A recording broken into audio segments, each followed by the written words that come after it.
Freedom party अपने महबूब सरबराह जनाब शबीर शाह साहब की सलामती के बारे में इंतहाई तशवीश में मुब्तला है, जिनके बारे में कल दिन भर मुख्तलिफ नवीयत की अफवाहें गश्त करती रहीं।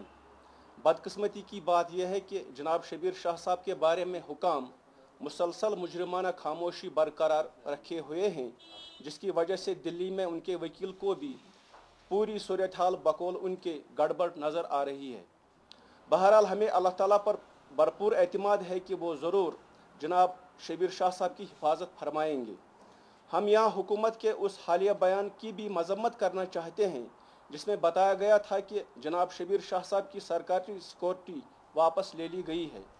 इस शरपसंदाना बयान का ये पहलू खासा दिलचस्प था कि जनाब शबीर शाह साहब तिहाड़ जेल में मुकीद हैं और उनकी सरकारी सिक्योरिटी वापस लेने का ऐलान हो गया।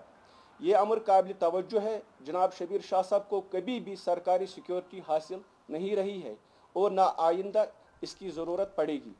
अगर हुकूमत वक्त सोचती है कि जनाब शबीर शाह साहब के बारे में अफवाहें फैलाकर और उनकी नाम नहाद सरकारी सिक्योरिटी के बारे में मनगढ़ंत बयानात की तशहीर करके वो तहरीक आज़ादी के नकीब जनाब शबीर शाह साहब के इस्तिक़लाल और इस्तिकामत को तोड़ सकेंगे, तो ये उसकी गलत फहमी है।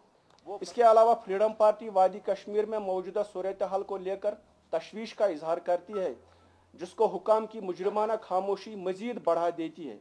एक तरफ तशवीशनाक किस्म की एडवाइजरियाँ जारी की जा रही हैं और दूसरी तरफ आवाम को मुतमईन रहने की नसीहतें की जा रही हैं।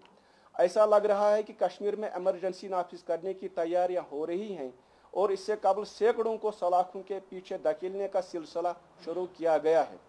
हम लीडरान और कारकुनान समेत जमात इस्लामी और दीगर तंजीमों के जिम्मेदारों की गिरफ्तारियों की मजम्मत करते हुए अवाम तक ये पैगाम पहुँचाना चाहते हैं कि भारत की तरफ से छिड़ी गई इस नफसियाती जंग में इस्तिकामत का मुजाहरा करें।